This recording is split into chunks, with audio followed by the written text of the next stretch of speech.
O fato é um quadro muito benigno.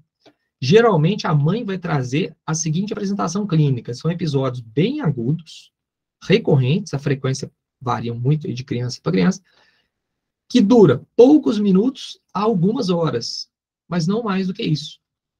A intensidade também varia muito. Pode ser leve até incapacitante. E aí a criança e os pais ficam desesperados. Como é que é? Geralmente é o menino que acorda no meio da noite, com dor, chorando de dor, desesperado, com a mãozinha no joelho, principalmente ali na tuberosidade da tíbia, bem ali, a mãozinha ali na parte da frente do joelho. E os pais ficam desesperados, porque aquilo no meio da noite, a criança está com dor, a criança está gritando, a criança está chorando. Isso aí dura mais ou menos 10, 15 minutos. É o tempo do pai correr na cozinha para pegar um analgésico. Voltou, a criança já está mais tranquila, está querendo dormir. Vai regredir depois disso. No outro dia, a criança está completamente normal, brincando, correndo, não está mancando, e a mãe leva no médico porque está preocupada e o exame físico é completamente normal. Passou uma semana sem isso, recorre na outra semana. Isso é uma história típica de dor do crescimento. Só que a gente tem que lembrar que é um diagnóstico de exclusão. Não é toda história dessa que a gente vai engolir como dor do crescimento e não vai fazer uma propedêutica. A gente faz, mas com o intuito de excluir doenças inflamatórias articulares e principalmente neoplasias. Então, tem alguns dados que a mãe ou o pai vai falar, ou a gente vai perceber no exame físico desses pacientes, que são sinais de alerta. Quais seriam eles? Primeiro, uma dor localizada e fixa. É aquela dor sempre no mesmo joelho, sempre no mesmo local. É aquela dor persistente. Ela não vai embora no dia seguinte. A criança ainda acorda com dor, fica o dia com dor, dorme a noite seguinte com dor. Presença de sinal flogístico não é para ter inflamação. Se tem, é porque alguma coisa não está certa. Rigidez matinal também é um sinal de inflamação. Criança com sinais de acometimento sistêmico, dor à palpação, tanto óssea quanto muscular, também é um sinal de alerta, porque não é para doer. E presença de fraqueza muscular ou claudicação. Então, se houver algum desses sinais, ficar esperto, estender e aprofundar mais a propedêutica, que provavelmente não é dor do crescimento. Outra causa comum também não é uma doença, que é a síndrome da hipermobilidade articular benigna. Como o próprio nome diz, né, a benigna, na grande maioria das vezes, até 10% das crianças vai ter. Geralmente são meninas, em torno da segunda metade da primeira década. A causa é basicamente uma frouxidão ligamentar. Né? Em torno de 30% das crianças existe a hipermobilidade articular. A gente vai ver que hipermobilidade articular é uma coisa, síndrome da hipermobilidade articular é outra coisa. Então, hipermobilidade é muito comum. 30% das crianças, mais ou menos 5 a 7% dos adultos. Como é que é a clínica? É uma dor articular, geralmente de curta duração, mas durante e após as atividades. Então, um pouquinho diferente da dor do crescimento, que vem súbito, geralmente à noite. O ponto principal de dor é a região poplítea, então atrás do joelho, e não na frente. Existe uma associação com pé cavo bilateral, talvez por essa questão aqui, e existe alguma descrição de alguma relação com distúrbios aqui neuropsiquiátricos, né? Embora isso aqui seja um pouco menos comum. O diagnóstico é totalmente clínico. Como? Existem os critérios de Beighton. Os critérios de Beighton são critérios, são testes que a gente faz no exame físico, onde a gente pontua de 0 a 9, um para cada ponto. Seriam eles, para cada quinto dedo, uma flexão acima de 90 graus do quinto dedo, a gente puxa o mindinho para trás assim. O teste do polegar, a gente flexiona a mão, o punho, e tenta tocar com o polegar no antebraço. Imagino que vocês estejam tentando fazer isso em casa uma hora dessa. Aqui no cotovelo, é uma hiperextensão do cotovelo acima de 10 graus, ou do joelho acima de 10 graus, ou seja, um para cada mão, um para cada perna, 2 pontos, 2 pontos, 2 pontos, 2 pontos, e por último, essa flexão aqui, onde você coloca a palma toda estendida no chão.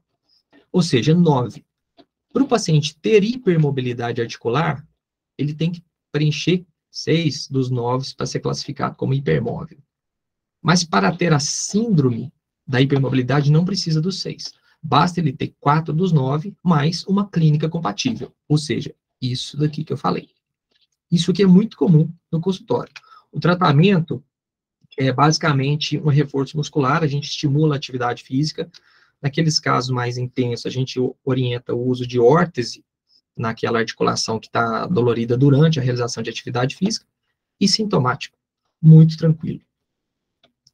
Indo para as doenças propriamente dita, a febre reumática é um caso muito comum, até o nosso colega aí já deu um spoiler da Coreia de Seidenham. Muitas vezes ela é conhecida como reumatismo no sangue, erroneamente, né, mas os mais antigos principalmente falam assim. E basicamente a doença que acontece por conta de um mimetismo molecular da proteína M presente no streptopiógenes com estruturas do nosso corpo, né? Cada manifestação existe um mimetismo com determinada parte dessa proteína M. A frequência é igual entre os sexos, geralmente entre os 5 e os 15, que é a idade que o menino está na escola, ou seja, a idade que o menino tem dor de garganta, porque tem contato com os coleguinhas que também têm dor de garganta. E a clínica é de uma oligoartrite migratória. Como? A criança vai ter uma dor na junta que vai ficar mais ou menos 3 a 5 dias em cada junta. O que chama atenção no paciente com febre reumática? O paciente tem muita dor, muita dor, muita dor, e quando você vai olhar, não tem muito sinal flogístico.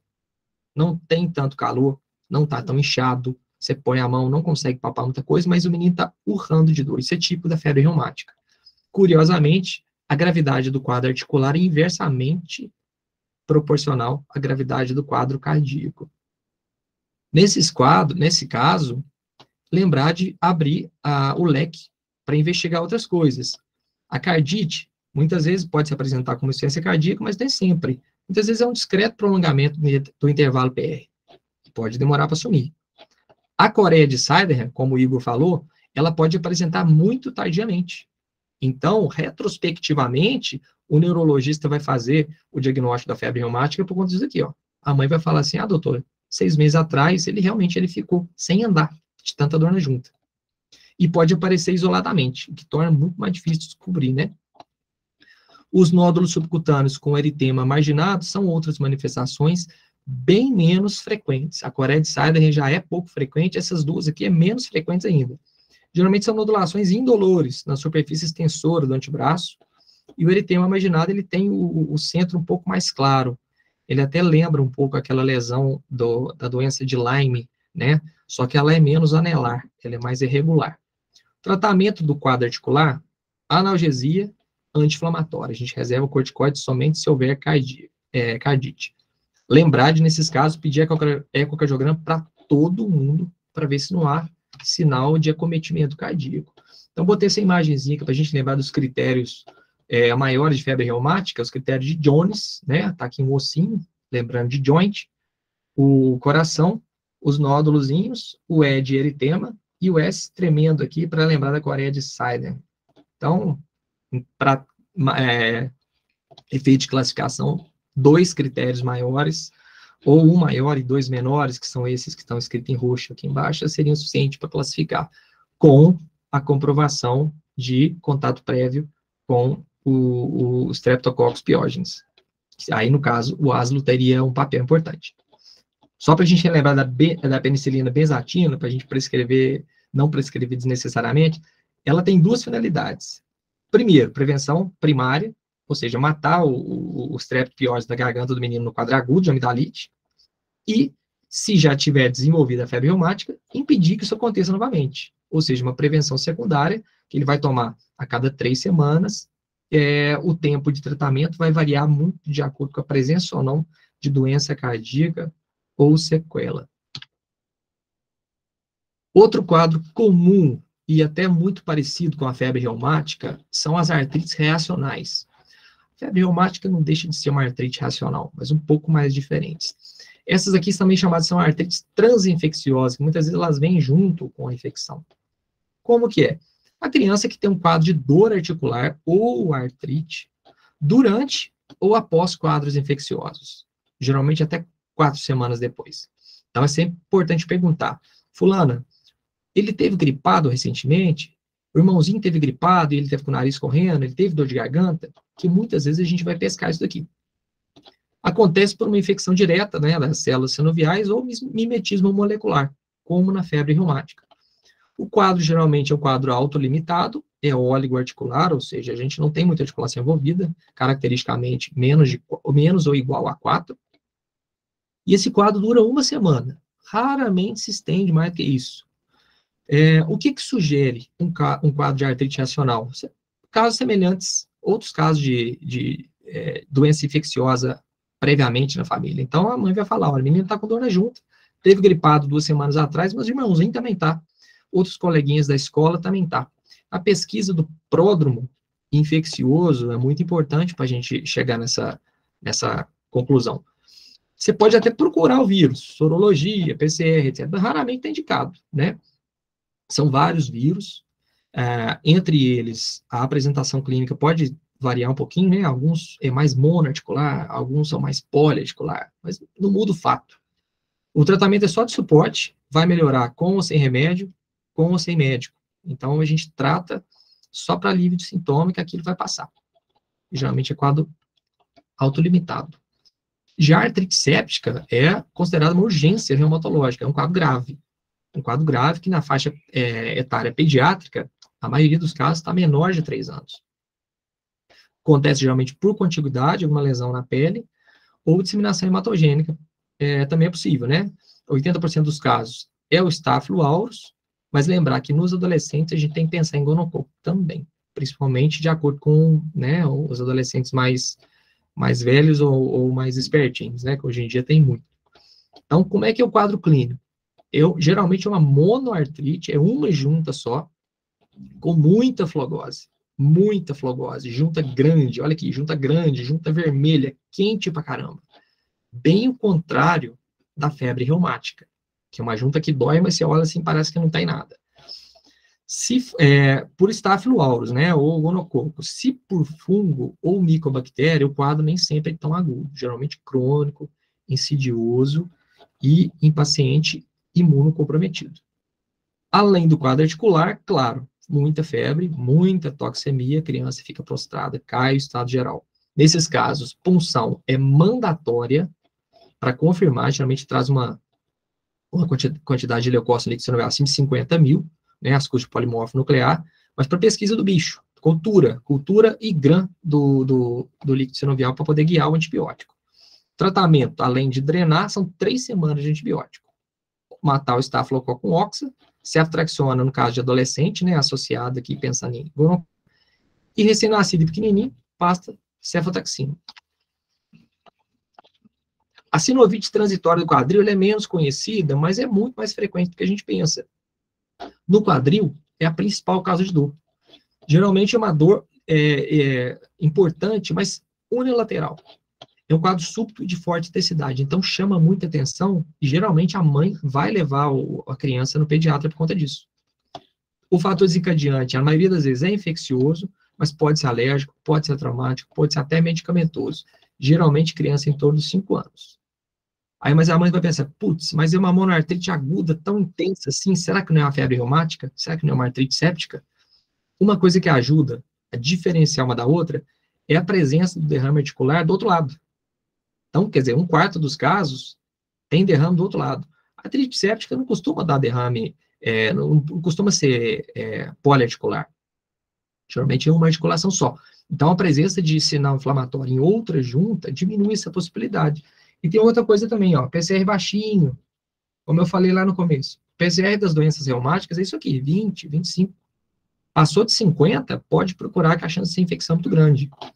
Também é um quadro limitado, a gente trata só com suporte, analgésico, anti-inflamatório, diminuição da carga, então a gente pede para a criança ficar um pouco mais de repouso naquela semana que vai passar. Como é um quadro muito intenso, a nossa principal ideia é excluir infecção.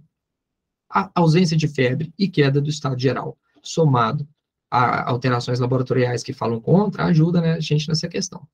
Uma semana e a criança está boa. Indo para as doenças mais específicas da reumatologia, o lúpus juvenil, a gente sempre pensa em reumatologia, a gente pensa em lúpus, mas não é uma doença tipicamente com uma manifestação articular predominante.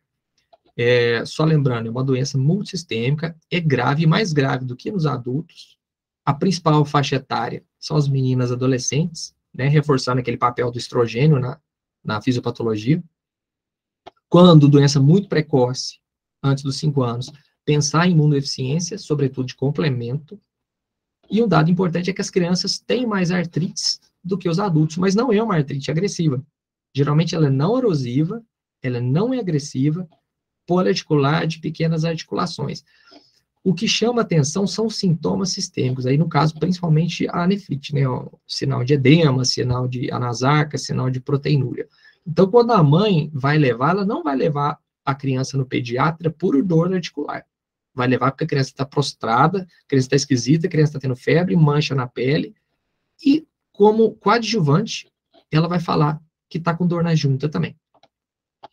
Laboratorialmente, o FAM é positivo virtualmente em 100% dos casos, geralmente título alto. Os padrões nuclear homogêneo e pontilhado grosso são os mais associados, né? O homogêneo geralmente sinaliza a presença do anti-DNA e o pontilhado grosso presença do anti-SM e anti-RNP, que são bastante associados ao lúpus. Outras colagenoses, passando bem rapidamente, porque são menos importantes para a nossa finalidade hoje, né? Das miopatias inflamatórias, a dermato e a polimiosite. Em criança, a dermatomiosite é muito mais frequente do que a polimiosite de longe, que é uma doença vascular e muscular. O componente vascular, ele é muito mais predominante. Geralmente, o que vai levar no médico não vai ser a dor, é a fraqueza muscular, é aquela criança que senta para fazer xixi e não levanta da privada, senta no chão para brincar e não consegue levantar. Quando tem artrite, uma artrite não agressiva, mais um achado no exame físico do que uma queixa da mãe, e envolvimento da musculatura proximal. A mãe fala que a menininha não consegue mais pentear o cabelo como antes. Ou então o menininho senta para brincar e não consegue subir. Ele sobe escalando o próprio corpo, que é o que a gente chama de escalada de Gowers. E no exame físico a gente pode ver alguns fenômenos vasculares, como a própria vasculite cutânea, as pápulas de Gottron, que são essas aqui, o sinal do heliotropo, a hipertrofia cuticular, que é uma coisa bastante associada à dermatomiosite, e o fenômeno de Renault. A criança faz muito mais calcinose do que o adulto. Então, muitas vezes a gente vai procurar, principalmente nas áreas de trauma, cotovelo, joelho, aquelas plaquinhas endurecidas no subcutâneo. A esclerose sistêmica é uma colagenose irmã da dermatomiosite do lúpus, muito rara na pediatria, né, a forma sistêmica. Também é caracterizada por alterações microvasculares, mas não inflamatórias, são mais fibróticas, né? Acontece uma disfunção endotelial, um remodelamento, fibrosa, e perde o mecanismo vasodilatador. Existe um aumento da síntese de colágeno, que é responsável por aquele espessamento cutâneo típico da esclerodermia. O que chama atenção é que 100% dessas crianças vão ter fenômeno de Renault, geralmente de uma forma mais insidiosa. Vem com meses de fenômeno de Renault até começar a aparecer os outros sintomas. A artrite, quando presente, é não agressiva. Então, assim, eu acho que para a ideia de uma aula de dor articular, essas duas doenças, elas são menos importantes, mas eu acho que é importante falar para passar a ideia de que nem toda doença reumática a gente vai ver a dor articular, ou ela vai ser o sintoma predominante, né? Essa aqui já é uma doença muito mais rara, mas ela tem sido estudada cada vez mais, tem sido diagnosticada cada vez mais, e eu já tenho recebido, inclusive, acho que eu já recebi aí em Lafayette, pacientes com esse diagnóstico. E acho que vale a pena, sim, falar sobre ela para a gente ficar mais esperto, que é a antiga osteomielite crônica recorrente multifocal. O nome mudou para osteomielite não bacteriana. Por quê? Nem sempre é recorrente e nem sempre é multifocal. Então, ela faz parte das síndromes autoinflamatórias, que é um grupo bem extenso de doenças que a gente não vai entrar no mérito agora, porque não faz sentido. Só que ela, particularmente, não tem mutação conhecida até o momento. Geralmente aparece em torno acima dos 10 anos, pode ser unifocal, como eu disse, ou multifocal, como a maioria das vezes, pode ser persistente, não recorrente, por isso que ela mudou o nome. Então, o que acontece? Existe uma osteomielite, geralmente em epífise distal de ossos longos, a clavícula e o fêmur são os mais cometidos, mas nem sempre é na epífise distal. Por exemplo, na imagem aqui, ó, é na proximal da tíbia, né? que pode se apresentar como aquela criança que tem episódios intermitentes de dor no joelho. Não à noite, como a dor do crescimento, mas durante o dia. E aquela crise que dura 4, 5 dias e some. Passa um mês bem, tem novo episódio, 4, 5 dias e some. Sempre no mesmo lugar, o que fala contra a dor do crescimento. Esses casos têm que ser investigados por isso aqui, pensando em osteomielite não bacteriana. E nem sempre a dor, ela vai ser, nem sempre a dor articular vai ser um único sintoma. Pode ter alguma manifestação de pele. A gente vê aqui que existe essa doença parece estar no espectro das espondiloartrites, né, da SAFO, da síndrome SAFO. E, ao contrário da dor do crescimento, é uma dor muito mais insidiosa, tem sinal de inflamação local. A característica cíclica chama muita atenção, e eu acho que é importante os pediatras terem isso aqui em mente. Pode ter febre ou não, a maioria não tem.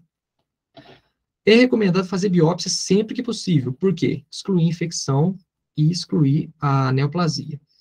Porém, se o quadro clínico for muito típico e o aspecto na imagem, geralmente a ressonância, for muito típico, que ele tem uma certa característica lá que chama muita atenção, um radiologista experiente avaliar e garantir para você que a chance grande de ser osteomielite não bacteriana, a gente pode abrir mão disso daqui.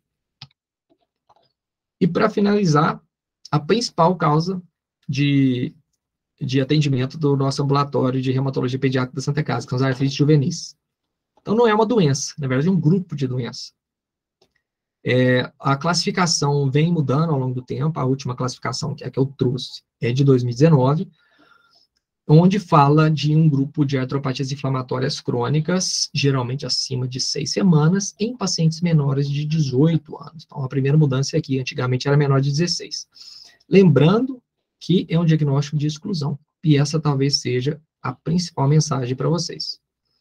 Antigamente, olha, até 2019 ela é classificada em 6 fenótipos clínicos, isso foi reduzido para 4, e a gente tem tentado colocar isso em prática. Primeiro, é uma forma precoce, geralmente associada ao FAM, por isso que ela tem esse nome, forma precoce FAM positivo, que é a mais comum. Geralmente meninas, bem pequenininhas, com FAM positivo, na grande maioria dos casos, com uma mono ou oligoartrite, geralmente de membro inferior. A gente vê muito edema e pouca dor. Então, é clássico, lá na clínica do Bom Tempo, a gente vê, a mãe abre a porta, a criança entra com o joelho do tamanho de uma bola de futebol, pulando, sorridente, gritando, subindo em cima da maca, sem limitação nenhuma. Essa é a forma que está mais associada ao veite, e geralmente uma veite anterior crônica. É importante saber isso aqui? Por quê? Porque ela não dá sintomas. Se a gente não mandar para o oftalmologista para fazer rastreio, aquela inflamação vai acabar com o olho da criança, a criança corre de perder a visão na nossa frente sem a gente saber. Então, não vai ter olho vermelho, a criança dificilmente vai queixar de perda de acuidade visual. Quando vai perceber, a criança já está caindo, a criança já está se esbarrando, e aí já tem sequela, já tem cineque, a gente não tem muita coisa para fazer. Então, lembrar de, nesses casos, cobrar da mãe, pelo menos semestralmente, a avaliação do oftalmo. Uma outra forma seria a forma poliarticular, com fator reumatoide positivo. Essa sim é uma doença de prognóstico pior, uma doença bem agressiva, ela lembra muito a artrite reumatoide do adulto, já pegando aqui, ó, pessoal mais velho. Fator reumatoide, como eu falei anteriormente, raramente aparece, e é uma doença poliarticular, ou seja, várias articulações de pequenas juntinhas, ou seja, entre aspas, uma artrite reumatoide da criança. Tá? O prognóstico é bem pior, está associado a mais manifestações extra-articulares, como os nódulos reumatoides, doença intersticial pulmonar, o PCR já começa a se mostrar tocado, positivo, e o uso de DMARDs, que são os imunossupressores, medicações que mudam o curso da doença, está indicado em 100% dos casos. Existe uma forma semelhante à espondilite anquilosante, né, que a gente chama de espondiloartrite, que já é mais comum em menino pré-adolescente. O B27 está positivo, mas é bem menos frequente do que nos adultos, assim como a lombalgia. Então, nesses casos, a gente não vê uma espondilite na criança. A gente vê um menino com entesite. Tá? A queixa vai ser no calcanhar, principalmente na região posterior e inferior. Então, se for menino, pré-adolescente, com dor nas juntas das pernas e dor no calcanhar, lembrar disso daqui. E é importante por quê? Porque na falha dos anti-inflamatórios já tem indicação de usar imunobiológico precocemente, a gente não espera muito, tá? Pode ter uveíte também, mas nesse caso é uma uveíte anterior aguda. Então não dá para ter erro. A criança vai ficar com o olho vermelho, a criança vai falar que não está enxergando, porque é um quadro que chama muita atenção. E, por fim, a forma mais grave das AIJs, que é a forma sistêmica, anteriormente chamada de doença de Still, que é aqueles quadros onde você tem um quadro de febre, geralmente acima de 5 dias, associado a muitos sintomas sistêmicos. Então, muita prostração, muita queda do estado geral. Os exames mostram uma anemia, hemoglobina em torno de 7, 8, 10 no máximo, prova inflamatória muito elevada, a presença daquele exantema cutâneo e um quadro de poliartrite. Apesar de ser um quadro de poliartrite, os sintomas sistêmicos costumam chamar muito mais atenção. E a ausência de artrite pode acontecer. Então, a pessoa fala, mas não é Still, não é AIJ, porque não tem um quadro articular. Não. A doença de Still, ela pode existir mesmo sem um quadro articular. Inclusive, é uma das coisas que motivou essa reclassificação da doença. Existe o risco de síndrome de ativação macrofágica, que é uma situação muito grave, mortalidade acima de 50%. Tem que internar para fazer pulsoterapia de corticoide, ciclosporina venosa e suporte clínico. Então, assim, a IJ sistêmica, ela é talvez uma das condições mais graves que a gente vê na reumatologia pediátrica. E essa aqui são as 4 formas atuais de IJ, né? Lembrando que a criança ela pode não ser classificada em nenhuma delas, chamando de IJ indiferenciada, ou classificando em mais de uma delas, tá? Importante você saber qual que é o fenótipo clínico predominante para poder tratar. E é isso. Essa aqui é a equipe que o Carlos montou na Cleansei, eu, a Samara e o Carlos, que tem muito orgulho de fazer parte. E eu queria abrir espaço aí para alguma dúvida, alguma pergunta, e para a parte interessante, que é a discussão.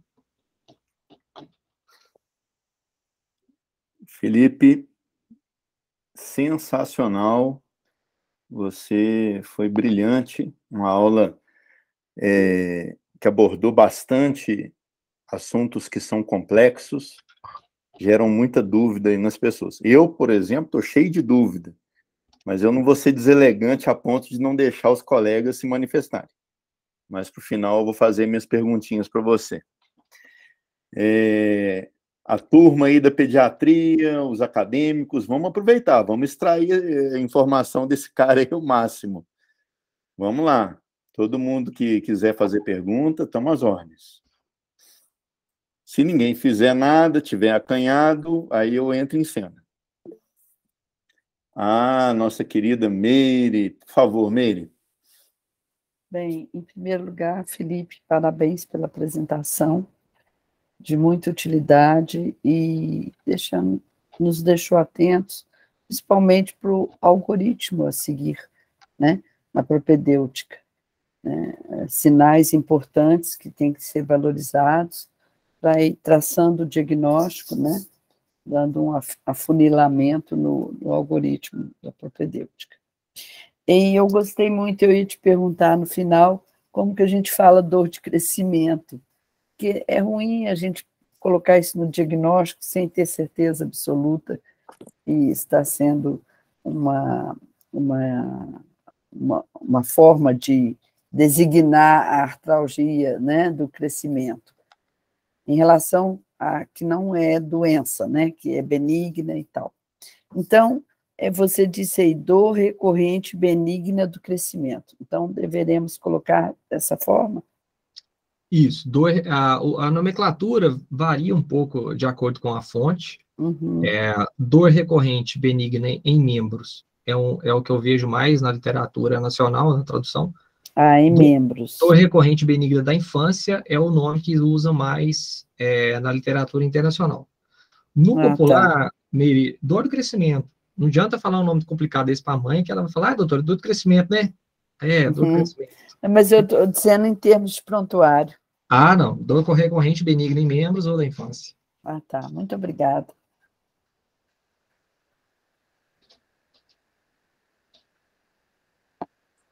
Maravilha. Felipe, eu queria trocar uma ideia com você a respeito da esclerose sistêmica. A esclerose sistêmica em criança, ela tem uma predominância cutânea, né? A gente consegue fazer aí o diagnóstico até com relativa tranquilidade, porque a manifestação cutânea é muito evidente. Mas, fazendo um paralelo com o adulto, no adulto, na esclerose sistêmica, entre outras coisas que nos atormentam, é o pulmão. Como que fica a questão pulmonar nas crianças? Sobretudo porque essa doença acaba tendo uma longa evolução, né? Começa na tenra infância, muito jovem, aquilo ali, ao longo dos anos, como que acontece o acometimento pulmonar da esclerose sistêmica juvenil? Pode acontecer tanto em hipertensão pulmonar ou a doença intersticial pulmonar, mas é bem menos frequente do que adulto. É bem menos frequente. A gente vê mais hipertensão pulmonar do que doença intersticial pulmonar, hipertensão pulmonar primária, né? Mas isso é bem menos frequente que adulto. Não é comum. O que a gente vê é muita manifestação vascular. Um Renault muito pronunciado, o acometimento de pele muito pronunciado, como você falou, muita calcinose, muita telangiectasia e o risco, né, de hipertensão pulmonar. A doença intersticial pulmonar mesmo, ela é bem menos frequente. Bem menos frequente. Havendo o acometimento pulmonar, aí, tanto para você quanto para o João, que está aqui, a Valéria também está aqui nos prestigiando, eu vi ela entrando na sala, não sei se ela continua, mas qual seria a melhor abordagem terapêutica nesses casos? Seria tal como fazemos no adulto? Os pneus quer falar ou quer que eu comece? Você é a celebridade da noite, depois o João complementa. Olha, não existe um protocolo definido, porque o grau de acometimento geral, como é menor, na grande maioria das vezes, a gente não trata o imunossupressor. Então, acaba com o raciocínio muito semelhante ao do adulto. A gente avalia a extensão do acometimento pulmonar, o impacto clínico desse acometimento pulmonar e a velocidade de progressão, ou seja, o comportamento. Uma doença indolente, uma fibrose que foi detectada na tomografia de rastreio, oligossintomática, sem limitação, que não tá evoluindo, a gente não trata com imunossupressor por esta finalidade. Agora, aqueles casos que são muito sintomáticos, está tendo uma evolução mais rápida, ou então é um quadro muito extenso, a gente entra com imunossupressor.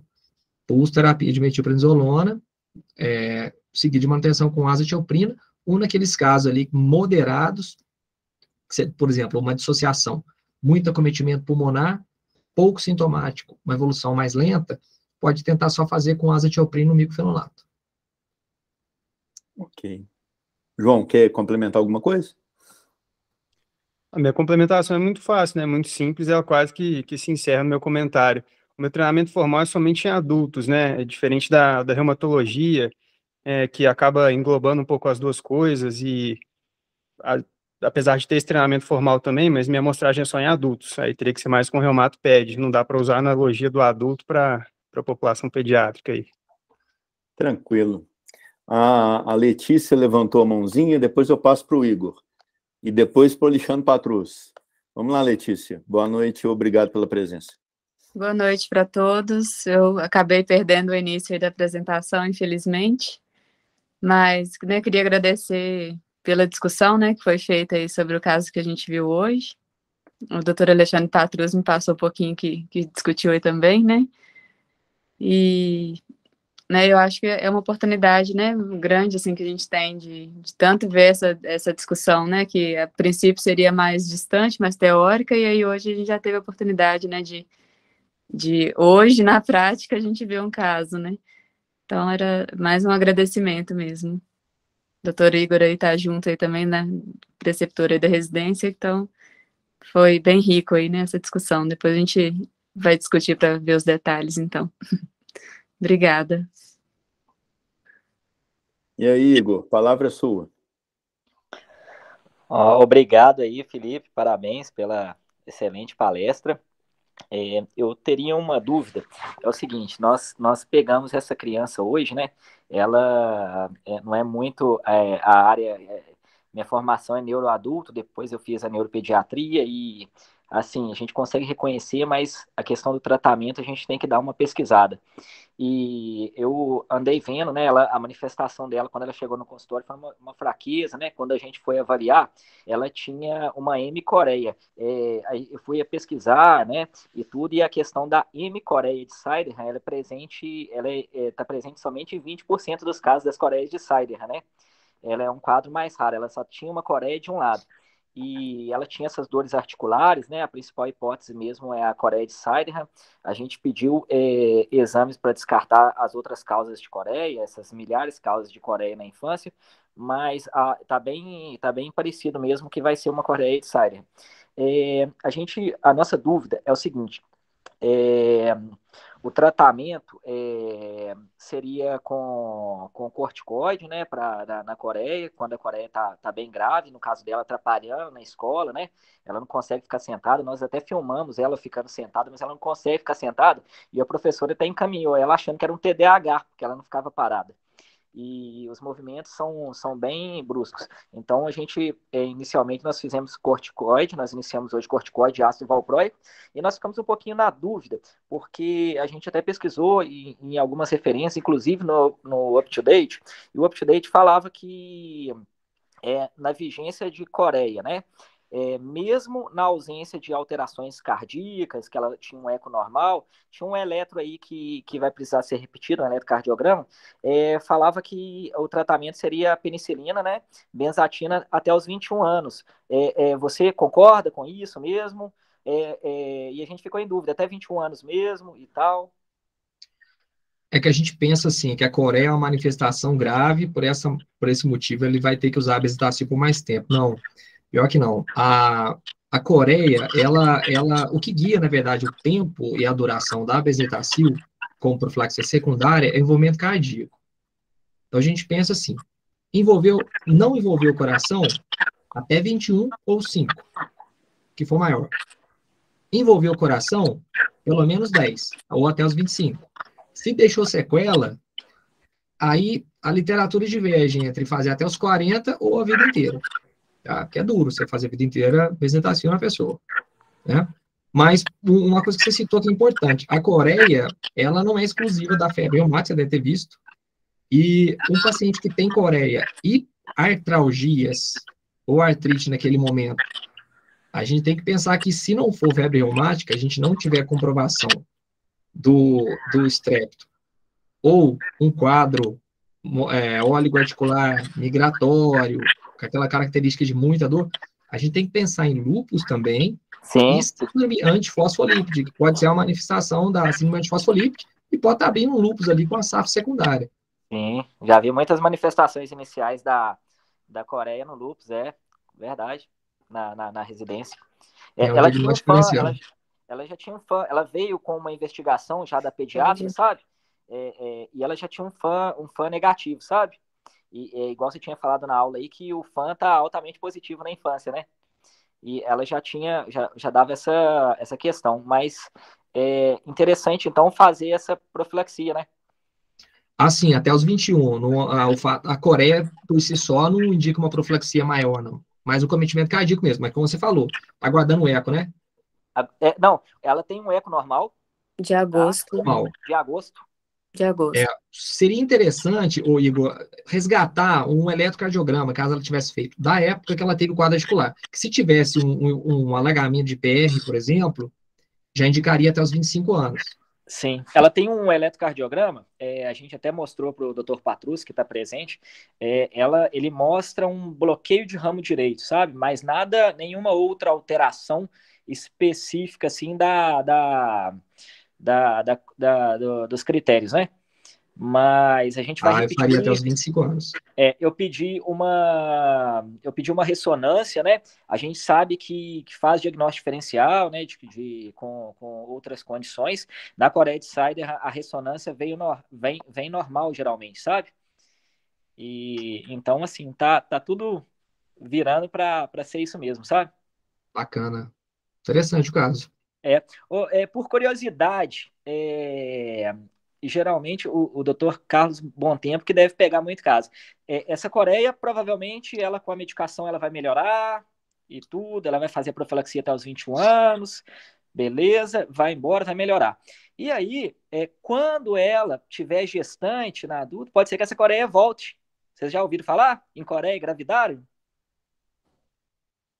A Coreia pode aparecer muito tempo depois, né? Não, mas Mesmo uma depois de tratado, resolvido. tardia da Coreia de sair, depois que teve na infância. Chamaria Coreia engravidaram, né? Bem interessante. Tive uma paciente também há pouco tempo que ela ficou gestante e pelo excesso de hormônio, pelas sequelas da autoimunidade, ela começou a desenvolver movimentos involuntários. Legal, bacana, interessante. Eu particularmente, Igor, não vi nenhum caso, não, sabe? Mas a gente vê descrito na literatura e é justamente pelo que você falou, né? Esse mimetismo com as proteínas do Streptococcus causa uma lesão, por vezes até de cunho imunológico ali, destruindo estruturas anatômicas, e a pessoa fica predisponente. Então, algum outro fator que surja que poderia potencialmente levar à Coreia, pode ser a gravidez ou qualquer outro fator, né? Exato. A pessoa está mais predisponente. Inclusive, tem que pensar muito, ter muito cuidado com a questão de medicamento e etc., né? Nesse sentido. E eu vejo, né, eu tenho uma opinião semelhante do Felipe, eu entendo que a Coreia é uma manifestação grave da doença, e diante de todo o cenário que foi passado aí, considerar firmemente prolongar até os 25 anos, fazer um tratamento um pouco mais prolongado. Claro que eu não estou falando do ponto de vista cardíaco, porque ainda está em investigação, pode ser que surja alguma lesão cardíaca, e aí mude a indicação, né? Ela tem retorno conosco mês que vem, provavelmente ela vai ser paciente de vocês aí. Ela está com quantos anos mesmo, Igor? A idade? 7 anos. 7 anos. Beleza, joia. E a gente fica feliz de poder dar essa oportunidade de melhora para o paciente, né, com essa equipe aí, né? Essas discussões são muito enriquecedoras, né? E aqui só uma questão. Você optou pelo ácido valproico, teve algum motivo específico? Porque em algumas referências usa-se inclusive o haloperidol, tem algumas outras medicações que são usadas. Me explica qual a sua preferência pelo ácido valproico. Essas medicações, elas são bloqueadoras dopaminérgicas, entendeu? Sim. Aí tem o haloperidol, né? Tem a questão do ácido valproico e tudo. Sim. Só que na infância, devido aos efeitos extrapiramidais, né? Que o haloperidol pode causar, né? E tudo, e efeitos sedativos, e ela já tinha uma questão de dificuldade escolar, né? Tá. Você não quis criar mais esse viés aí. Aí eu queria alguma coisa, e o ácido valproico é bem tranquilo de ser usado, sabe? É claro que necessita de um controle de plaquetas, que ele pode dar plaquetopenia, né? E tudo, mas por curto período, né? Até dar uma melhora e tudo. Maravilha. O Alexandre Patrus pediu a palavra. Eu queria fazer uma pergunta mais do ponto de vista da esclerodermia e esclerose sistêmica, né? Pelo pouco que eu sei, a esclerose sistêmica é uma forma mais grave com prognóstico pior.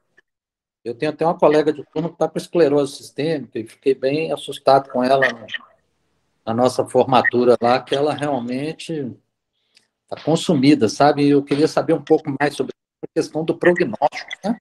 Parece que ela já estava tendo dificuldade respiratória, nunca fumou. Então, assim, uma coisa que me chateou muito lá foi isso. E eu falei, gente, não pode, não é a mesma coisa. Então, eu queria saber a questão da esclerodermia e principalmente a esclerose sistêmica. Essa questão da gravidade, né? Como é que é isso? Tanto na criança como no adulto, né? Porque eu fiquei realmente assustado a última vez que eu encontrei. Antes do Felipe responder, só um minutinho. Ô, Igor, seu áudio está aberto, está dando um pouquinho de interferência. Se você puder... Você me perdoe te pedir isso, tá? Sua palavra é muito bem-vinda, só porque está dando um pouquinho de interferência. Vai lá, Felipe. Veja bem, Alexandre, falando de criança e de adulto, então. Existem 3 formas. A forma cutânea, que a gente chama de esclerodermia, que pode ser linear. Em criança a gente vê aquela na face chamada golpe de sabre, ou placas, que é uma doença praticamente exclusivamente da pele. Prognóstico muito bom, tanto é que na grande maioria das vezes a gente nem trata, só acompanha, né? Não justifica entrar com medicação, porque a evolução é muito indolente e não complicada. A esclerose sistêmica, você já tem uma doença, envolvimento extracutâneo também. E a gente tem basicamente 2 fenótipos clínicos, que é aquele fenótipo predominantemente vascular e o predominantemente inflamatório. O vascular, que é o que a gente chama de esclerose sistêmica limitada, você tem um envolvimento cutâneo menor e muita manifestação vascular. Renault, muito pronunciado, telangiectasia, muito pronunciada. Hipertensão pulmonar é a principal complicação. Essa, apesar do prognóstico não ser um bom prognóstico, o prognóstico é muito melhor do que a forma difusa, que provavelmente é o caso da sua colega. Estou arriscando aqui baseado no que você falou, que é uma forma onde o acometimento pulmonar é muito mais tenso, é uma doença de comportamento muito mais agudo, muito mais fulminante, né? Ao contrário da forma limitada, onde você vê aquele fenômeno de Renault durante anos e anos e anos, até começar a ter um envolvimento cutâneo, até começar a ter outras complicações. A forma difusa, não. O quadro clínico, ele vem tudo junto. É um Renault muito intenso, é uma fibrose da pele muito intensa, é uma inflamação do pulmão muito intensa. Então, você tem uma doença intersticial pulmonar bem grave, não muito responsiva às medicações que a gente tem hoje. Geralmente, a gente entra com imunossupressão pesada, pulsoterapia com ciclofosfamida, miclofenolato, até rituximab em alguns casos, e o prognóstico realmente não é muito bom. A gente fala que na reumatologia, a esclerodermia é uma das doenças mais ingratas que tem, que a gente acaba tratando mais as manifestações, as complicações, do que a doença em si.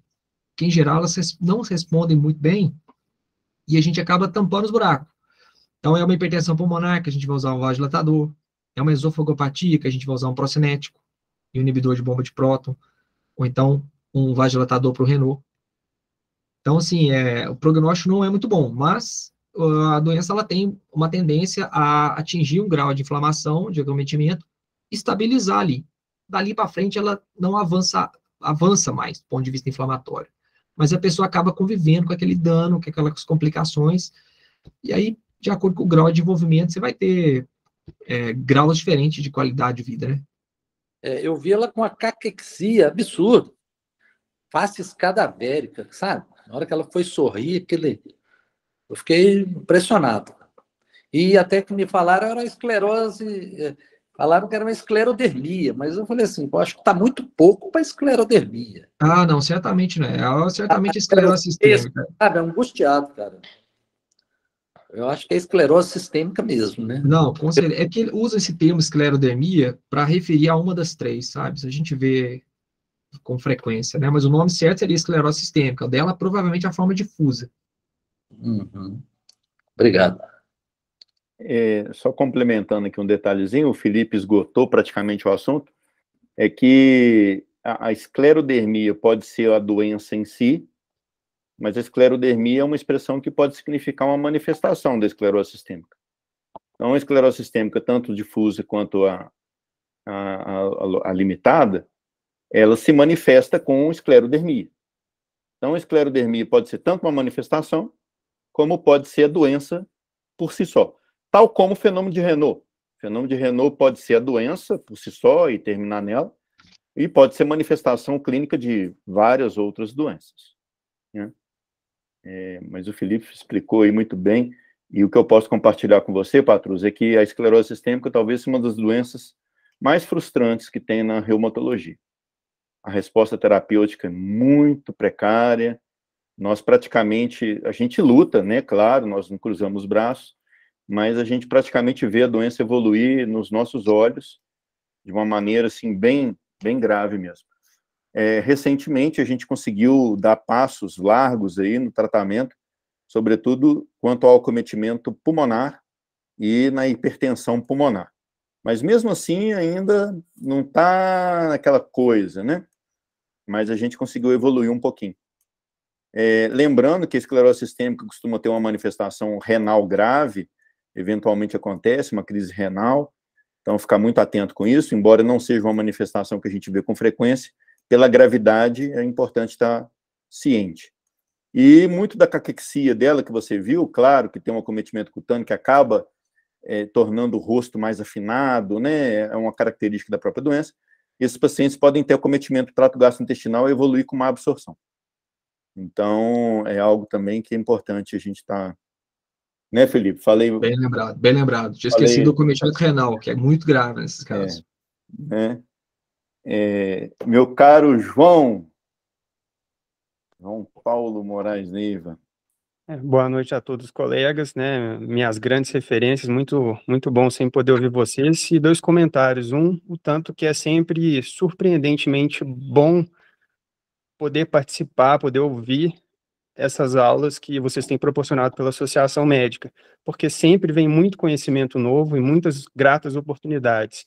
E uma delas aqui, né, antes, primeiro um comentário do que o Alexandre comentou, eu tive uma paciente também com essa manifestação de esclerose sistêmica e a microstomia me chamava muita atenção. E eu lembro de forma muito incomodativa até a retração que ela tinha de pele também nas mãos e antebraços. Realmente fica uma figura quase que caricata mesmo, como se fosse uma caquexia tumoral mesmo, e incomoda. A pele dura ao toque, estranho. Eu fazia até atendimento domiciliar para ela na época de Belo Horizonte. Mas, enfim, o segundo comentário é da minha médica, a doutora Maria Alice, o tanto que receber as graças de um diagnóstico assertivo muda não só a história do paciente, mas da família.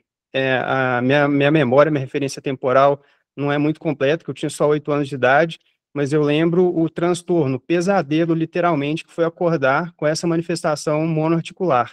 Foi no tornozelo, eu estava no meu quarto, foi de noite, e eu achei que eu estava sonhando. Eu tentei levantar da cama. Quando eu levantei, eu caí, porque eu não conseguia apoiar o pé no chão, tamanha a dor que eu sentia.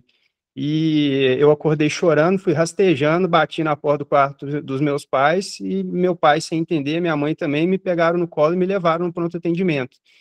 E a partir daquilo ali, o maior temor é que não tinha uma flogose importante mesmo, igual o Dr. Felipe colocou na forma muito clara do algoritmo da aula, e o tanto que isso pode parecer muito simples. Até vi uma pessoa muito competente e com muita boa vontade também. Foram várias visitas que a doutora Maria Alice fez em casa, veio sem cobrar, com muito carinho, e fechar o diagnóstico e iniciar o tratamento, que também é desconfortável para a família, de ver o paciente ter que ir ao pronto atendimento, abrir uma ficha só para tomar uma injeção, que demora muito, que a criança, às vezes, igual eu falei algumas vezes, não, eu prefiro ficar sem tratamento.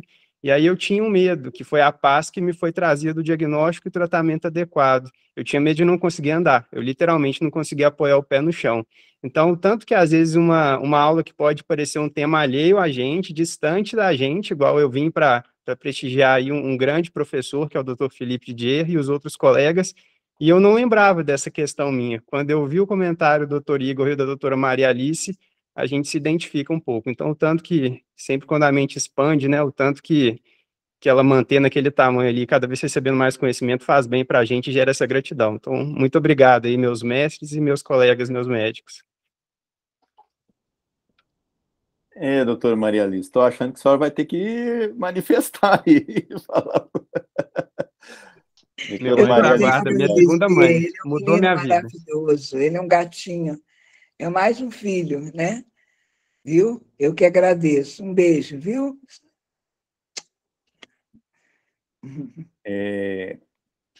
Alguém mais quer se manifestar? Eu estou identificando pelo menos 2 acadêmicos aqui, às vezes os acadêmicos querem participar também. Tem alguma pergunta? Aproveita, nós estamos com um professor na sala aqui que é de altíssimo nível. Felipe, eu quero fazer uma pergunta, mas fazer um comentário também, com relação às doenças dermatomiosite e polimiosite. É mais frequente a gente encontrar dermatomiosite, né? Porque a dermatomiosite está ali, saltando aos olhos, as lesões são muito típicas, muito sugestivas, né? E a calcinose, enfim. E eu queria só ressaltar que, eventualmente, o paciente com alterações cutâneas de dermatomiosite podem não ter a miosite, que é chamada dermatomiosite amiopática.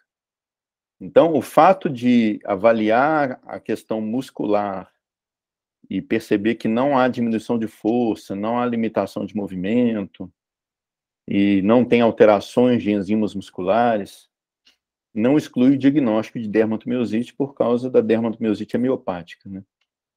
Então, eu não sei se você deve ter tido oportunidade, acredito que sim, que a Santa Casa deve receber paciente pra caramba, e você deve ver isso lá com muita frequência. E aí eu quero saber sua opinião a respeito disso, da dermatomiosite amiopática. E o outro comentário que eu quero fazer para você é com relação à polimiosite, aí aproveitar até a presença do Igor aqui, sabe? Ao longo do meu exercício profissional, eu tenho percebido que a polimiosite, ela tem sido uma doença, assim, valorizada, mas ela tem perdido um pouco o protagonismo, porque muitas doenças que a gente falava que poderia ser uma polimiosite, na verdade, era uma miopatia genética. E com os perfis genéticos que temos disponíveis hoje, os diagnósticos das doenças musculares de cunho genético se tornou uma realidade, né? A gente tem hoje condições de fazer diagnósticos que em outras épocas nem se sonhava em fazer. Eu quero ouvir a opinião sua, quero ouvir a opinião do Igor também. Como é que vocês fazem, né? Um paciente que chega com um quadro muscular, vocês já pensam de cara em polimiosite? Ou vocês aprofundam nessa questão e avaliam as miopatias de cunho genético, as miopatias metabólicas, as distrofias musculares? Porque eu tenho uma leve impressão que dentro dos contextos das miopatias inflamatórias, a polimiosite tem se tornado cada vez menos frequente, né? Não que ela não esteja deixando de existir, mas é porque a gente está fazendo mais diagnóstico das outras. Compartilha comigo aí esses dois comentários. Igor, se puder comentar também. Obrigado. Quer começar, seu Igor? Seu áudio está fechado, Igor. Pode ser, pode ser. É interessante mesmo, e é cada vez mais um desafio essa abordagem das miopatias, né, miopatias inflamatórias. E geralmente, essas doenças neuromusculares, elas geralmente elas têm um padrão, né, a secar geralmente na polimiosite, diferente das outras condições neuromusculares, ela vem muito estourada em um início muito agudo, sabe? E geralmente vem com muita dor, né? Isso ajuda um pouco a diferenciar das distrofias musculares, mas ainda continua sendo um diagnóstico de exclusão, sabe? Hoje tem uma facilidade enorme devido a algumas doenças genéticas tratáveis dos laboratórios fornecerem, né, os painéis genéticos, painéis de distrofias musculares e tudo. Então, geralmente, já tive 5 casos de doenças neuromusculares de causa genética, todos 5 foram encaminhados do Dr. Carlos, né? Até nós temos uma paciente, a Georgiane, né? Distrofia muscular de cintura. Exatamente, que é a mais comum, né? Disparado, e que a gente suspeitava, né? Também ela era obesa, tinha muita dor muscular, então o Tinha diagnóstico... paciente no posto também, José. Oi? A José é uma paciente do posto de saúde também? Isso. Uma obesa? Isso. Paciente no posto de saúde também, na parte cardiológica. Exatamente, exatamente. É um paciente que é uma abordagem, né, de várias especialidades, né, que ela é manifestação sistêmica. E acaba que nós tivemos e acaba que a gente acaba fazendo, como são, por exemplo, a doença neuromuscular, distrofia de cinturas, não tem muito o que a gente fazer, né? E quando a gente não tem o diagnóstico, não tem um painel genético, o que a gente faz? A gente acaba pedindo algumas coisas para dar alguns dados maiores. Por exemplo, agora tem as ressonâncias de músculo. Então, elas, por exemplo, a polimiosite tem um padrão de acometimento muscular, a distrofia tem um padrão. Então, a eletroneuromiografia mostra um padrão diferente. Então, a gente costuma formar esse quebra-cabeça até chegar nesse diagnóstico. Uma outra coisa muito importante, nós tivemos uma paciente, ela até faleceu lá no Hospital de Maternidade São José, que nós fechamos para ela polimiosite mesmo, nós conseguimos até fazer uma biópsia muscular, né? Ela tinha um teste, um painel genético neuromuscular que mostrou negativo, e ela, sabe qual foi a principal característica? Ela teve uma resposta muito boa ao corticoide, sabe? Que as outras doenças neuromusculares não têm. E aí ela voltou um tempo, porque devido aos efeitos colaterais do corticoide, tudo, ela optou por não tomar. Quando ela chegou lá na maternidade, ela estava muito consumida, com a dificuldade de deglutição, e não teve como nós revertermos esse quadro. Mas é um diagnóstico bem difícil e vai ter que ser por exclusão. Então, de acordo com o que o Dr. Carlos falou, cada vez menos a gente vai conseguir diagnosticar uma polimiosite pela possibilidade desses testes, dessa maquinaria aí para fechar os diagnósticos. Felipe? Maravilha. Olha, bem isso que o Igor falou mesmo. Aqui na Santa Casa, aqui em BH, de forma geral, né, a gente já tem a facilidade de ter acesso relativamente fácil ao SARA. Então, na faixa etária pediátrica, a fração de polimiosite, ela é infinitamente menor do que no adulto. Então, miopatia inflamatória, né, pediatria é igual a dermatomiosite, praticamente. A polimiosite mesmo é muito raro. Quando a gente pega, geralmente a gente investiga, como o Igor falou, praticamente um diagnóstico diferencial. A gente investiga outras causas, principalmente estrofias, né, que a gente vai ver na faixa etária pediátrica, não no adulto, e muitas vezes o SARA acaba nos auxiliando muito. Existem outras miopatias inflamatórias que não dermato e polimiosite. Então, o menininho até que acompanha em Lafayette, que me deu um baile, hoje, graças a Deus, está bem, que ele tem uma miosite transitória associada ao anti-KU. E foi um parto fazer o diagnóstico desse menino, o SARA me ajudou demais, e hoje ele está bem. Em relação à dermatomiosite amiopática, confesso que eu nunca vi isso em criança. Em adulto, a gente tem, né, tem a descrição da literatura, mas eu entendo que é muito menos frequente, geralmente aquela associada ao anticorpo anti-Mi2, onde você tem muito acometimento cutâneo. Mais uma vez, é uma doença com uma expressão clínica vascular muito mais exuberante do que muscular. E, além disso, ela pode ter a forma hipomiopática. Isso, sim, a gente vê na faixa etária pediátrica.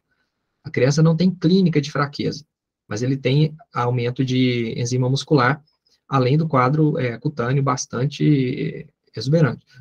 Para destacar, só reforçando, a dermatomiosite em criança é uma doença muito vascular. Muito vascular. Os casos mais graves da pediatria que eu vi nesses 5 anos que eu estou acompanhando o nosso serviço foram de dermatomiosite. Os pacientes que faleceram eram de dermatomiosite. Os 2 casos que eu estou lembrando aqui agora, vasculite mesentérica. Então, assim, o componente vascular, a vasculite é um componente muito presente, né?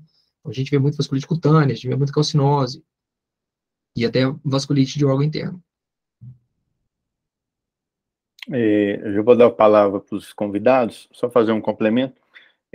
Ao longo do período que eu estou exercendo a reumatologia aqui em Conselheiro Lafayette, que completa esse ano 20 anos, eu vi um caso de dermatomiosite amiopática. E o quadro cutâneo muito exuberante, é o que o Felipe falou, parece mais uma vasculite cutânea do que propriamente uma doença vascular, tem muita alteração em capilaroscopia. E, nesse caso especial, chamava muita atenção a calcinose, sobretudo em superfície tensora de cotovelo. Precisou passar por cirurgia plástica e tal. Essa menina começou a acompanhar comigo aproximadamente aí com 11 para 12 anos de idade. Hoje ela já é mãe, tem mais de 30, vou abafar o caso. Mas, enfim, foi só uma vez, viu, Felipe? Realmente vai ao encontro do que você está dizendo. É uma manifestação realmente pouco habitual, né, de se ver. Nós estamos aqui com um prestígio tremendo. Nós estamos na sala aqui com um colega lá de Divinópolis, Dr. Gustavo, e é um cara genial, um cara que acrescenta muito para a reumatologia mineira, da sociedade mineira, muito participativo. Gustavo, manifeste-se aí, por favor. Seu áudio está fechado. Seu áudio está fechado. Gustavo, seu áudio está fechado. Desculpa. Primeiro eu queria parabenizar o evento, a iniciativa, né? E parabenizar o Felipe, que é sempre brilhante aí, né? E, enfim. E eu queria aproveitar, fugir do tema. Aproveitar vocês para discutir. Já que vocês falaram aí de biopatias, eu queria ver a opinião de vocês e dos colegas, porque um caso que eu peguei agora recente. Sabe? É uma paciente adulta. Uma paciente, assim, teve um AVC, ela teve um AVC até sem sequela, mas, assim, foi um AVC que foi trombolizada e pegaram a fase aguda, teve até estente em carótida, entendeu?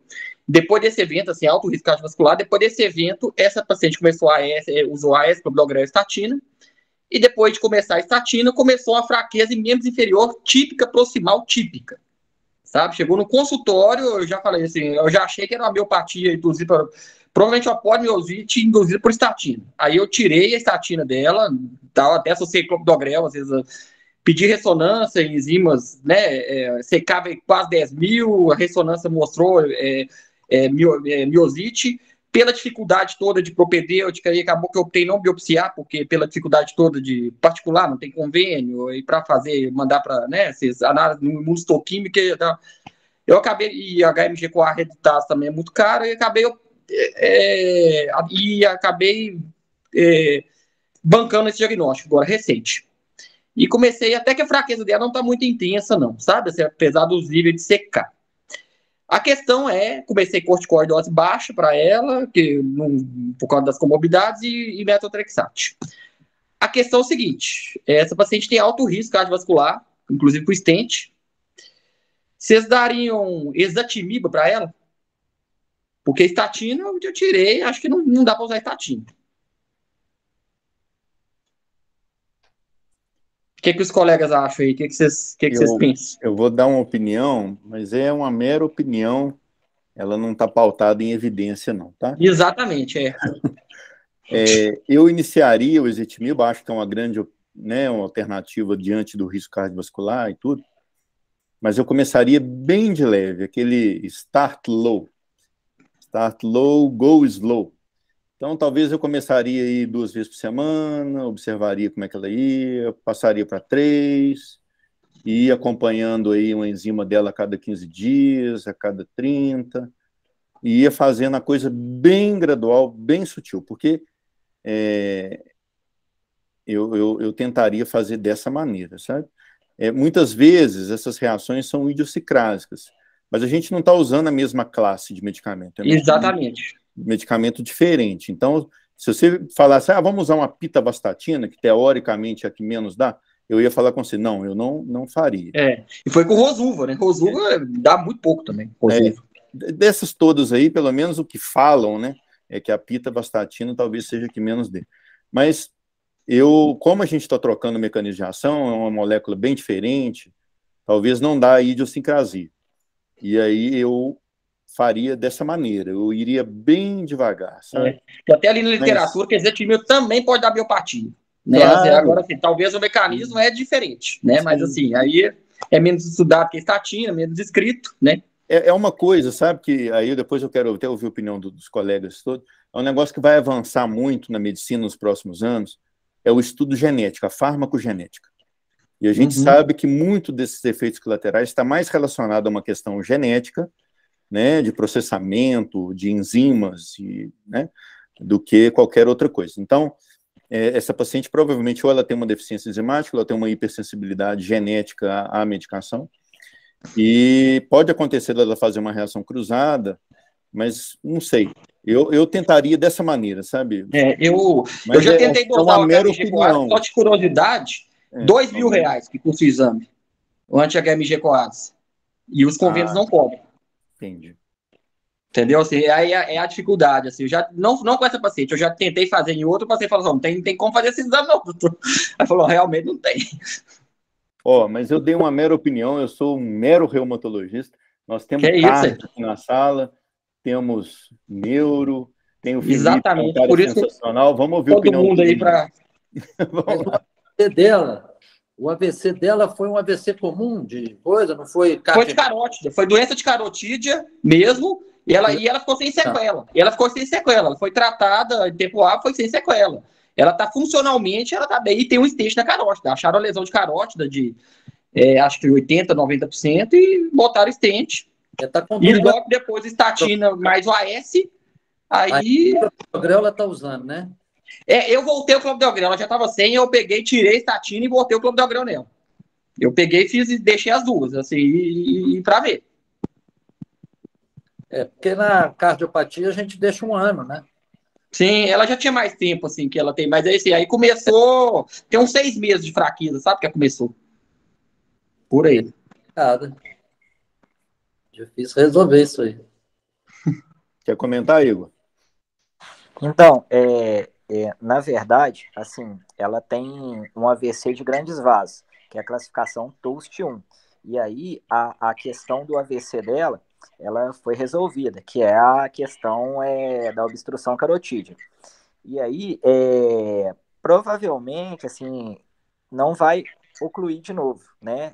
O ideal vai ser que façamos o controle com duplex de carótida, pelo menos a cada 6 meses, e concordo com a opinião do Dr. Carlos, de tentarmos o ezetimibe, fazer um controle, mas o mais interessante mesmo vai ser uma dieta equilibrada, controlar as questões e fazer mesmo a questão do duplex, entendeu? A cada 6 meses, para você antecipar qualquer evento, porque esses AVCs de grandes vasos, eles não costumam recorrer, não, desde que você faça o acompanhamento direitinho e tudo, você consegue antecipá-los, entendeu? Entendi. Então, eu acho que vale a pena tentar o ezetimibe mesmo, devido a outro mecanismo de tudo, embora você tenha, assim, tenha as estatinas de alta potência, baixa potência, igual o Dr. Carlos falou que a pivastatina, né? Ela seria uma opção também, mas mesmo mecanismo de ação, né? Então, tentaria o ezetimibe, que é outra coisa, e faria o controle. Não tá crescendo a placa e tudo. Aí, a gente pesaria mesmo, aí tentaria avaliar. Por exemplo, tá tomando ezetimibe, mesmo assim não tá dando certo, a placa tá crescendo, embora a paciente esteja bem, aí eu falava, vamos tentar então a pitavastatina aí, porque ela vai dar outra AVC. Entendeu? Vai ter que... Isso aí não tem muito livro, não tem uma... diferente, isso aí a gente não aprende. Isso aí é muito bom, porque é um consenso com todo mundo. Se é difícil para você, é difícil para todos nós aqui. Então, isso vai ser uma discussão mesmo, né? A gente vai tentar... o que eu aconselho é o seguinte, deixar bem conversado com o neurologista dela, falar, porque o neurologista, ele tem vontade mesmo de pegar e colocar uma atorvastatina de 80. Eu coloco para Não, inclusive eu coloquei na receita, eu coloquei, suspensa estatina devido à doença CID, aí eu pus entendeu? Para ver, para ele, entendeu? Para ele ver por que mesmo assim, a gente não acredita mesmo, não. Talvez é legal você bater um gancho para ele e falar assim, Ô, doutor, é o seguinte, ela tem essa miopatia mesmo, ela vai tomar o ezetimibe, e aí a sugestão, né, da gente controlar e ver o máximo possível, fazer o controle periódico aí com esse duplex de carótida. Entendi. Essa vai ser a solução maior. E aí, se não der, coloca uma de baixa potência, que é essa pitavastatina. E reza, né? Reza. Aqui, e claro, né, você é um cara extremamente competente, decisão compartilhada com o paciente, né? Claro. Isso aí eu queria só voltar a fazer um adendo lá nas miopatias de novo, só para poder passar para vocês uma experiência minha recente. Eu estava com um paciente que chegou para mim com um possível diagnóstico de polimiosite, e geralmente quando eu recebo os pacientes eu gosto de conferir o diagnóstico para ver, porque é aquilo que eu falei para vocês, miopatia inflamatória. Eu antigamente pensava em polimiosite, hoje eu penso em tudo, e polimiosite virou uma última opção. E aí, um paciente que não respondia nada de tratamento, nada, absolutamente nada, usou corticoide de dose alta, usou ciclofosfamida, metotrexato, ciclosporina, enfim, usou várias medicações, o Felipe até conhece. E aí, eu consegui, com muito custo, tirar o corticoide dele, ele ficou pelo menos 3 meses sem corticoide, isso é importante para uma propedêutica, E aí nós entramos em contato com o SARA, e até o próprio paciente entrou no sistema do SARA pelo computador, tá, Igor? Não sei se você sabe disso, você deve saber. E aí a ideia era fazer tanto o perfil sorológico quanto o perfil genético. E aí o médico atendeu ele lá e falou assim, ó, vamos começar com o perfil sorológico, depois a gente faz o genético. Se o sorológico vier todo negativo, aí nós temos justificativo para fazer o genético. E eles aceitaram, né, a minha ideia, a minha sugestão. Falaram, não, realmente é um caso atípico e merece uma investigação. E aí, no perfil sorológico, por nossa surpresa, veio uma forma raríssima e gravíssima de polimiosite. Ele veio com anti-SRP positivo nas alturas. Anti-SRP. Então, é muito raro de se ver. É uma chamada polimiosite necrotizante.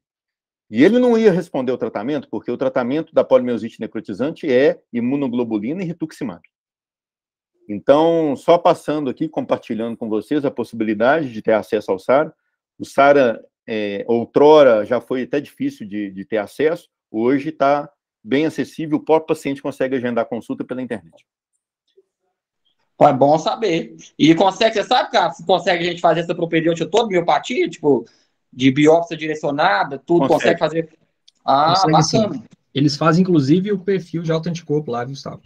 Ah, legal. Então talvez seria interessante encaminhar essa paciente, até para saber, até para respaldar, né? Se eles conseguirem fazer, por exemplo, anti-HMG-CoA, né? Apesar que ela parou de usar, né? Muitas vezes é induzido pela medicação, né? Você suspende, às vezes ele. Né? Assim. Maravilha. Meus queridos, alguém mais quer se manifestar? João Paulo, vi aí uma mãozinha. Só um ponto específico, né? O tanto que é confortante essa paciente em comum aí do Dr. Igor, Dr. Alexandre, e no caso o Dr. Felipe representa essa referência também no centro de referência para a gente, da miosite.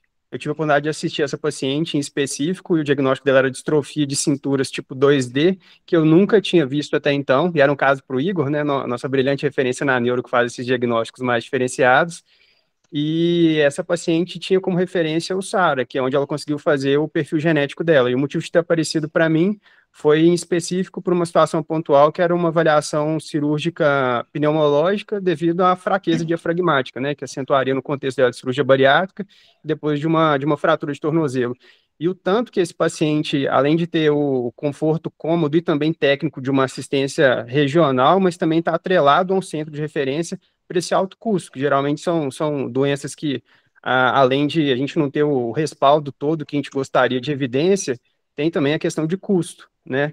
E essa paciente foi muito isso para a gente. Então, às vezes, a referência é igual ao Grande Centro de Santa Casa, ou HC aí, que é a alma mater aí, muito de vocês, o SARA, isso ajuda muito. E o tanto que, às vezes, a gente entendeu o paciente lá na pediatria, que é o objetivo aqui do foco da aula, ajuda, por mais que não seja minha área de atuação, né, não é minha formação técnica, mas ajuda a gente a compreender o nosso adulto na rotina do consultório.